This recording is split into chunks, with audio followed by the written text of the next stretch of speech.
Hello बच्चों, golden face में अपना सभी बच्चों का स्वागत है। आप सभी बच्चे 11th और 12th की जो फिजिक्स की क्लासें कर रहे हैं, आप सबको आज की क्लास बहुत इंपॉर्टेंट क्लास हम आपको दे रहे हैं। और देने के पहले सबसे पहले आप इस वीडियो को लाइक शेयर करिए ताकि उन बच्चों के पास पहुंचे जो 11th और 12th की क्लास की अच्छी से तैयारी कर रहे हैं। आज की क्लास है डायमेंशन को पढ़ना है, बीमा के बारे में पढ़ना है। देखिए आज की टॉपिक है बीमा क्या होता है, डायमेंशन क्या होता है। सबसे पहले समझेंगे कि डायमेंशन के बारे में। देखिए हम डायमेंशन को समझने के पहले हम लोग उसके बारे में आज कॉन्सेप्ट क्लियर करेंगे कि डायमेंशन आखिर में है क्या। आपको पता होना चाहिए कि डायमेंशन को बनाने के लिए हम लोग सबसे पहले क्या करते हैं, मूल राशि को लेते हैं। और आपको पता होना चाहिए कि मूल राशियां जो होती हैं 7 प्रकार की होती हैं। पहला लंबाई, द्रव्यमान, समय, ताप, विद्युत धारा, ज्योति तीव्रता, रसायन के क्षेत्र में पदार्थ का द्रव्यमान। लंबाई को हम लोग किसमें रिप्रेजेंट करते हैं, लंबाई को L से, द्रव्यमान को M से, समय को T से, ताप को K या थीटा से, धारा को हम लोग किससे लिखते हैं, धारा को A से, और ज्योति तीव्रता को CD से, और रसायन के क्षेत्र में पदार्थ द्रव्यमान को मोल से लिखते हैं, MOL से लिखते हैं। ये आपको क्लियर है। तो अब मूल राशियों से ही ये बनते हैं। और हम लोग मूल राशियां पढ़ चुके हैं और व्युत्पन्न राशियां पढ़ चुके हैं कि मात्रक दो प्रकार के पढ़े। हम लोग क्या क्या पढ़े हैं कि मूल राशियां और व्युत्पन्न राशियां। मूल राशियां 7 होती हैं जो स्वतंत्र होती हैं। अब व्युत्पन्न राशियां किससे बनी होती हैं, मूल राशियों से बनी होती है। व्युत्पन्न राशि किससे बनी होती है, मूल राशियों से बनी। यहां तक हम लोगों ने क्लास कंप्लीट कर चुका था। और आज की क्लास हम लोग डायमेंशन के बारे में पढ़ने वाले और बीमा समझेंगे, बीमा क्या होता है। देखिए फर्स्ट में क्वेश्चन आता है कि बीमा जो हम लोग पढ़ रहे हैं, बीमा चाहे बीमाएं, इसका जन्म कैसे हुआ, मतलब क्यों बीमा की आवश्यकता है, क्यों पड़ी, इसके बारे में आपको पता होना चाहिए कि किसी लंबाई को हम लोग रिप्रेजेंट करते हैं तो उसके मात्रा को मीटर में, सेंटीमीटर में, किलोमीटर में, फुट में, माइल में, मतलब इसे कई तरह के रिप्रेजेंट करते हैं जो हमें कई तरह की परेशानियां होती है उसको लिखने में। तो वैज्ञानिकों ने क्या सोचा, इन परेशानियों को दूर करने के लिए हम ऐसा क्या करें कि एक ही सिंबल में, एक ही संकेत में उसको हम लोग दर्शा दिया जाए। तो इस तरह से बीमा की आवश्यकताएं पड़ी और बीमा का जन्म हुआ। बीमा की आवश्यकताएं पड़ी और उसको बीमा की आवश्यकता पड़ी।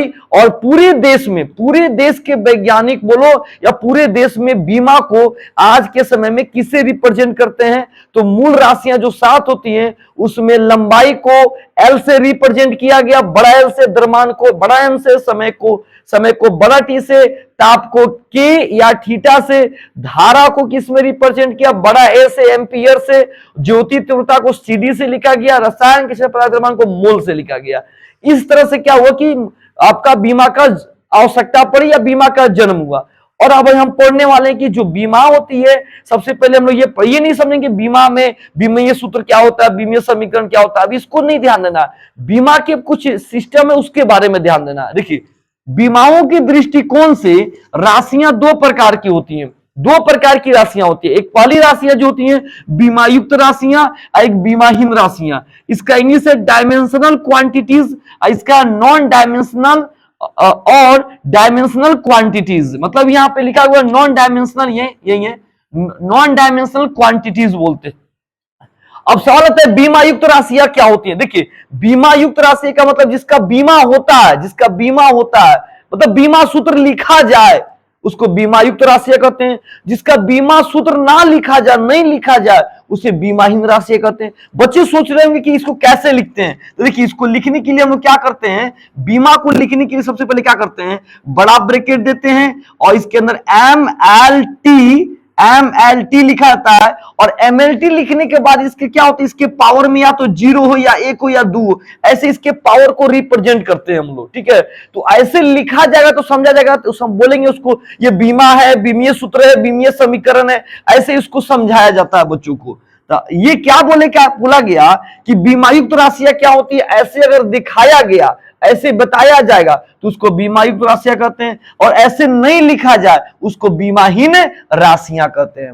अब सवाल आता है कि इसको लिखने के लिए मतलब इसको 2 भागों में डिवाइड किया गया। बीमायुक्त राशि को 2 प्रकार होते हैं, पहला बीमायुक्त चर राशियां और दूसरा है बीमायुक्त अचर राशियां। अब पढ़ेंगे बीमायुक्त चर राशियां क्या होता है, डायमेंशनल वेरिएबल क्वांटिटीज।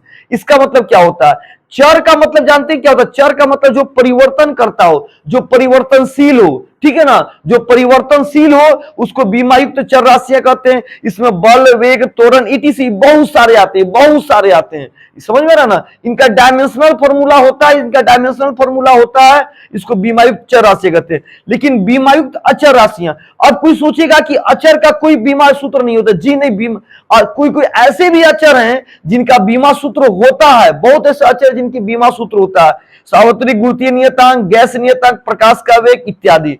बहुत ऐसे बीमा अचर राशियां हैं जिनका बीमा सूत्र होता है, बीमा सूत्र होता है जो यहाँ पे लिखा गया। तो बीमा युक्त राशियों को दो भागों में, चर और अचर। चर का मतलब जो परिवर्तन करता हो, इसका बीमा सूत्र है।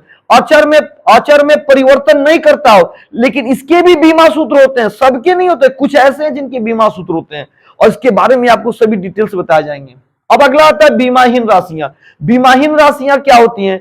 इसका मतलब जिसका बीमा सूत्र नहीं हो, मतलब ये शुद्ध अनुपात या शुद्ध संख्या में होते हैं। ये शुद्ध अनुपात या शुद्ध संख्या में हो उसे बीमाहीन राशियां कहते हैं। इसको दो प्रकार होते हैं इसके। एक है बीमाहीन चर राशियां, एक बीमाहीन अचर राशियां। इसके भी चर और इसके भी अचर है। और देखते हैं इसमें चर क्या होता है। देखिए इसको समझेंगे हम लोग। इसमें आता है विकृति, कोण, विशिष्ट गुरुत्व इत्यादि, ठीक है। और इसमें क्या आता है 1 2 3, इससे इसको रिप्रेजेंट करते हैं, इसको दर्शाते हैं। अब कोई सोचेगा कि यहाँ पे चर लिखा गया है, चर का मतलब तो परिवर्तन करता है, और अचर का मतलब जो परिवर्तन नहीं करता है। तो चर में जो परिवर्तन करे, तो इसमें तो ये कैसे लिख दिए हम? चर तो परिवर्तन करता है। चलिए इसको हम लोग समझते हैं ध्यान से डिटेल्स में। देखिए यहाँ पे हम लिख रहे हैं ये कोण। आपको पता होना चाहिए कोण का फॉर्मूला जो होता है वो आपका त्रिज्या, जो हम लोग मतलब जो कोण का जो हम लोग फॉर्मूला लिखते हैं, थीटा, जो हम लोग कोण को लिखते हैं, ठीक है, इसको किससे रिप्रेजेंट करते हैं? त्रिज्या और चाप से लिखते हैं, त्रिज्या बटा चाप से। आपको पता होना चाहिए कि त्रिज्या जो है एक प्रकार की लंबाई है, तो त्रिज्या लंबाई हो गया, और चाप भी एक प्रकार की लंबाई है, चाप भी लंबाई हो गया। अब लंबाई कट गया तो कितना बचा? एक। तो एक क्या है? एक क्या है? बीमाहीन अचर राशि में कन्वर्ट हो गया। यानी कुछ समझ में आया? बीमाहीन चर राशि, चर माने परिवर्तन करता है, तो परिवर्तन नहीं किया, त्रिज्या को लंबाई में लिखे, चाप को लंबाई में लिखे, अब इसको काट दिए तो कितना मान आया? एक मान आया, ये अचर में चला गया। तो चर माने क्या? परिवर्तन करे। देखिए इसको परिवर्तन कर दिए कि नहीं कर दिए? इसका रूप बदल गया, रूप बदल गया, इसका कुछ और मतलब हो गया। त्रिज्या लंबाई हो गया, चाप लंबाई हो गया, परिवर्तन हो गया। तो चर माने परिवर्तन हो, लेकिन इसका बीमा सूत्र नहीं होता, बीमा सूत्र नहीं होता। इसमें क्या होता है? इसमें अंक से डिनोट करते हैं, इसे अंक से। और अचर में कोई अचर का मतलब क्या होता है? कि परिवर्तन ना हो। तो अभी हम लोगों ने बच्चे क्या क्लास किया? अभी हम लोगों ने क्लास किया कि बीमा के बारे में, बीमा क्या होता है, कैसे करते हैं, कैसे उसको लिखते हैं। एक टॉपिक और हम लोग उसको ध्यान से लिखते हैं।